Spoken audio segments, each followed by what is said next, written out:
suit le JT.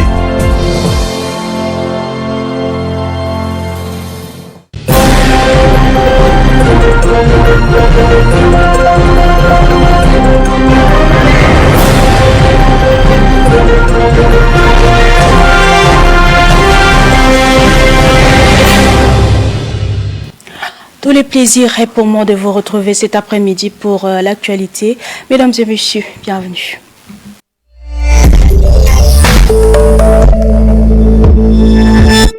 Ce jeudi 21 août 2025, quelques malfaiteurs ont été présentés à la presse. C'était en présence du délégué provincial et les responsables de la sécurité de la dite province. Suivez le reportage de notre correspondant de Pala. Grâce à la vigilance des forces de défense et de sécurité, ces réseaux de présumés volets ont été démantelés. Ces bandits qui pilulent dans la ville de Pala et ses environs opèrent dans plusieurs domaines. Le cambriolage des boutiques, le vol des motos et les bétails, le faux et usage des faux billets et la vente des stupéfiants. Pour le commandant de la Légion numéro 17, Kalini Ousmane, le démantèlement de ce groupe de bandits était le fruit d'une bonne collaboration de la population avec les forces de défense et de sécurité. Le délégué général du gouvernement auprès de la province du Mayo-Kebbi-Ouest, Abdelmanan Katab, a salué les efforts consentis par les agents de la sécurité avant de marteler que ces présumés bandits ne resteront pas impunis. Je dis bravo aux forces de défense et sécurité et nous allons continuer dans cet état. Ils ne sortiront jamais de nos griffes. Maintenant, ils sont là devant vous et nous allons le présenter devant la juridiction et ils répondront de leurs actes. Ces réseaux de voleurs démantelés illustrent bien la politique des plus hautes autorités du pays de renforcer la gouvernance locale en matière de sécurité des personnes et la protection de leurs biens. Le comité technique d'organisation du Forum national sur l'assainissement au Tchad a lancé hier dans les locaux de la Maison de la Presse un forum sur l'assainissement à travers un point de presse. L'objectif est d'annoncer au public le Forum national sur l'assainissement qui se tiendra du 2 au 4 septembre 2025.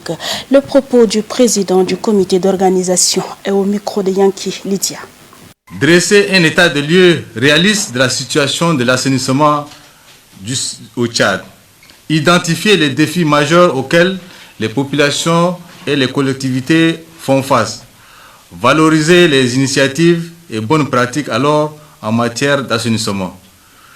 Mobiliser les acteurs institutionnels, les partenaires techniques et financiers, les experts et la société civile pour les actions concertées. Depuis plusieurs mois, le comité technique d'organisation est mis à pied d'œuvre pour mettre des petits plats dans les grands. J'ai la joie de vous annoncer que toutes les dispositions préparatoires sont prises. La logistique, les participants, les panels sont prêts. Nous attendons désormais avec impatience le jour J pour célébrer ce moment tant attendu. J'invite donc à travers vous, les partenaires du Tchad, les médias, les experts, les chercheurs, les autorités locales, les organisations de la société civile et les collectivités territoriales à se mobiliser activement pour rendre la réussite de ce forum éclatante.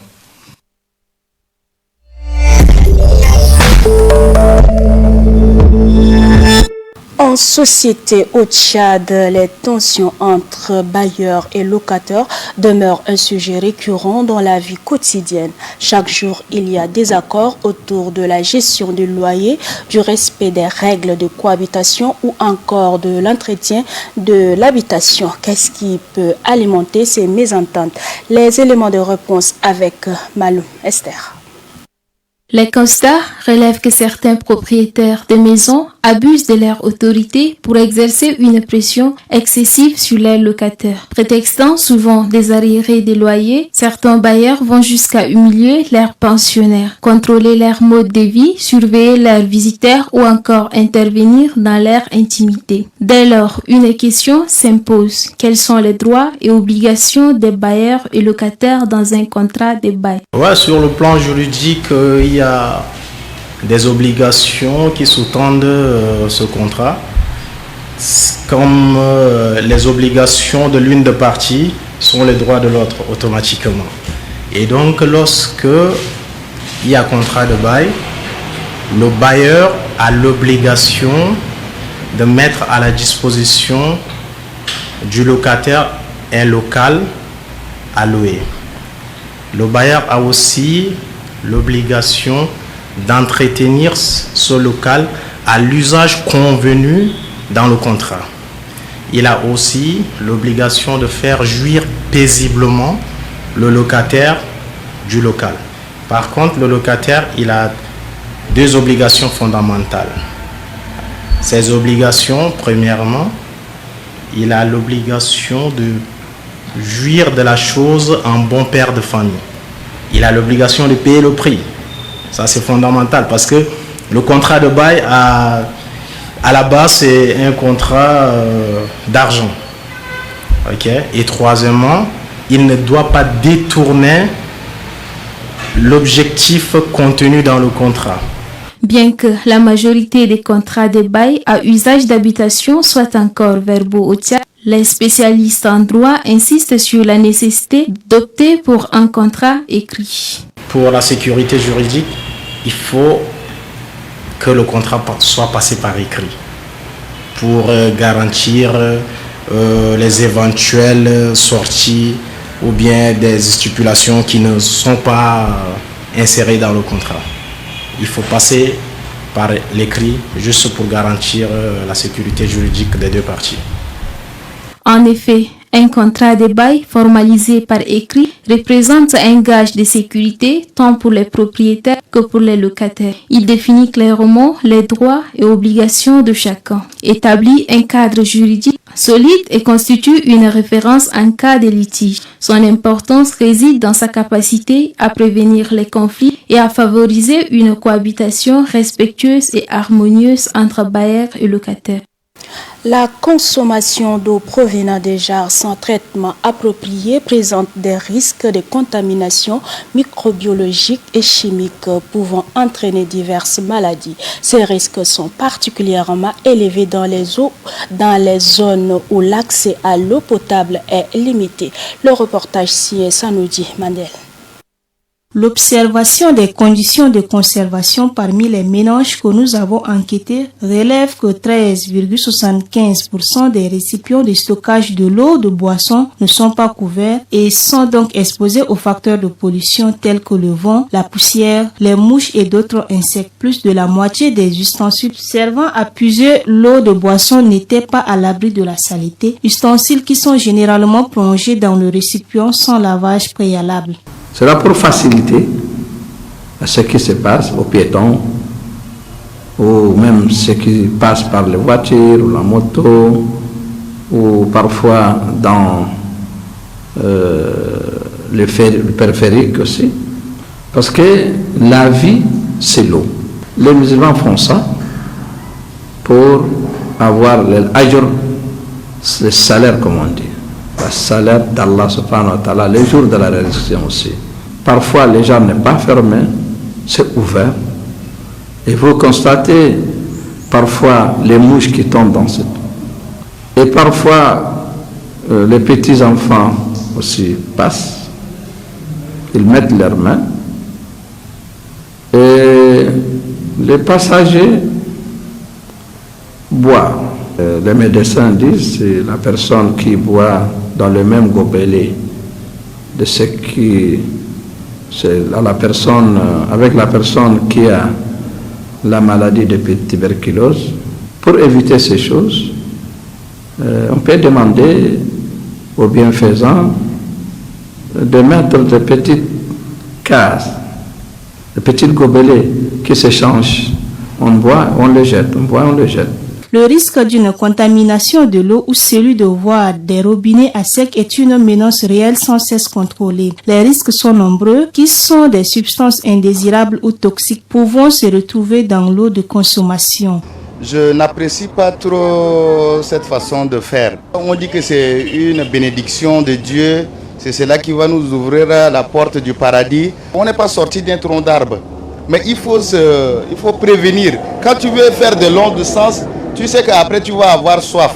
Tu peux prendre ton eau ou bien si tu as un peu de moyens, tu peux aussi payer l'eau et puis quand tu auras un peu soif, tu vas te désaltérer. L'eau contaminée entraîne la transmission de maladies comme le choléra, la diarrhée, la dysenterie, l'hépatite A, la fièvre. La plupart disent que c'est le manque d'hygiène, la négligence de la population et le manque de contrôle. La population devrait prendre conscience car la santé n'a pas de prix. Toujours en société, l'abattage désigne l'ensemble des opérations qui consistent à mettre à mort des animaux destinés à la consommation humaine ou à d'autres usages. C'est une activité ancienne liée aux besoins alimentaires des sociétés, mais les conditions de travail des personnels à l'abattage méritent d'avoir une attention particulière. Rosalie Diakouboua nous en dit plus.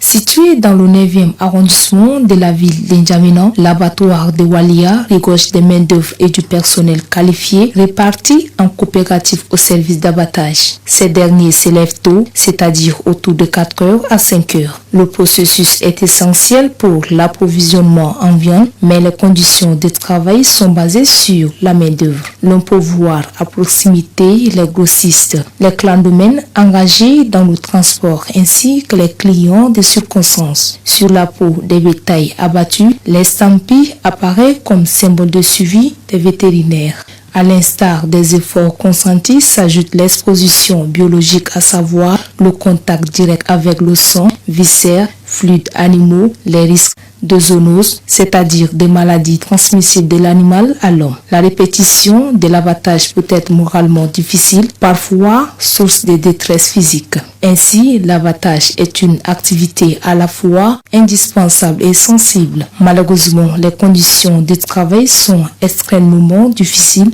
tant sur le plan physique, psychologique et économique.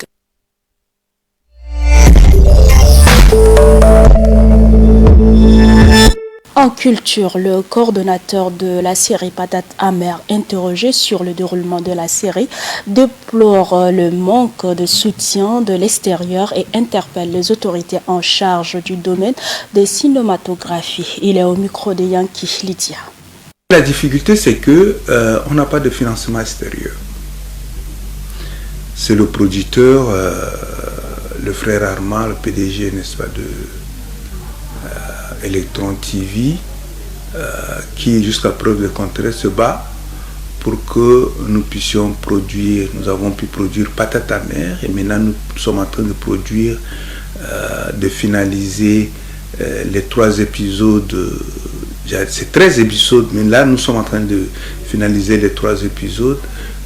Les difficultés, il y en a, hein, mais vous savez, le Tchad n'est pas un pays de cinéma. Donc il faudrait faire du casting, il faudrait chercher des profils des acteurs qui répondent, n'est-ce pas, à la, j'allais dire, au scénario. L'histoire, on ne peut pas, et nous avions dit que Djaraban, son contexte, son contenu à un certain niveau. Donc il faudrait trouver des acteurs qui répondent. Donc en même temps, nous n'avons pas un financement extérieur. En même temps, nous n'avons pas de cadres. Il faut chercher des sites de tournage, il faut négocier des sites de tournage. Il faudrait faire des pieds de grue devant des gens qui sont supposés vous accompagner en termes, n'est-ce pas, des sites de tournage, en termes, n'est-ce pas, de décor. Mais je crois que c'est une aventure radieuse. Nous sommes fiers, n'est-ce pas, de contribuer, d'apporter notre contribution à l'industrie cinématographique tchadienne.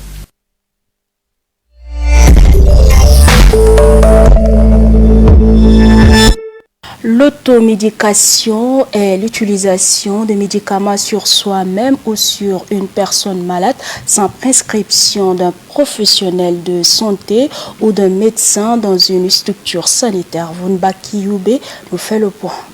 L'utilisation de médicaments sans prescription d'un médecin ou sans diagnostic prend de l'ampleur pendant la saison de pluie. Cette pratique constitue un véritable problème qui nuit à la santé de malades et beaucoup ignorent les effets néfastes qu'elle peut avoir sur l'organisme humain. Pourquoi cette pratique? Quelques parents partagent leurs raisons. C'est la pauvreté. De nos jours, si tu viens à l'hôpital, les gens vont dire que la personne est malade, il faut venir à l'hôpital. Tu peux venir à l'hôpital et que si tu n'as même pas un 5 francs, tu viens, les gens vont te laisser seulement. Les gens sont en train de courir derrière les gens qui ont des moyens.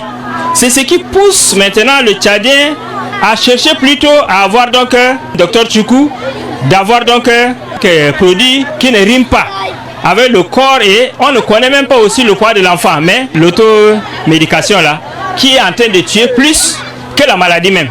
Mais de nos jours, si tu viens dans les hôpitaux, tu verras que si tu n'as rien, personne ne va te secourir. L'enfant est invulnérable de telle sorte que si toi, tu ne connais pas sa masse et tu soignes, tu peux tuer ton enfant. Parfois, il n'y a même pas de diagnostic, mais les gens résument tout sur le palier seulement. Pour le médecin traitant, l'exposition et la conservation de ces médicaments posent un véritable problème dans le domaine de la santé.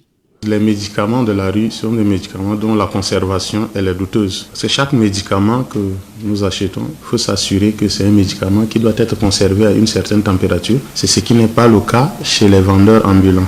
L'accessibilité à l'automédication a des conséquences sanitaires pour une personne malade, explique le médecin.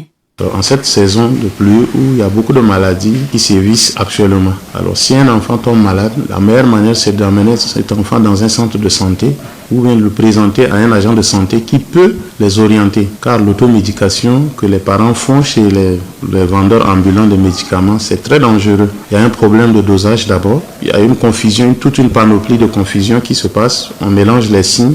Les signes de maladie se ressemblent. On peut donner le traitement de la typhoïde à un enfant qui a le palu. Ou bien le contraire. Alors, il est nécessairement conseillé aux parents de s'approcher des structures sanitaires pour pouvoir traiter leur enfant. La vie humaine, elle est sacrée.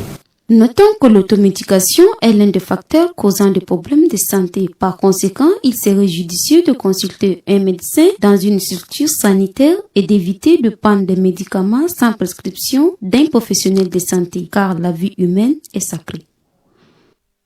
Merci, la rédaction et la technique. Merci à vous de l'avoir suivi. Restez toujours en compagnie de nos programmes.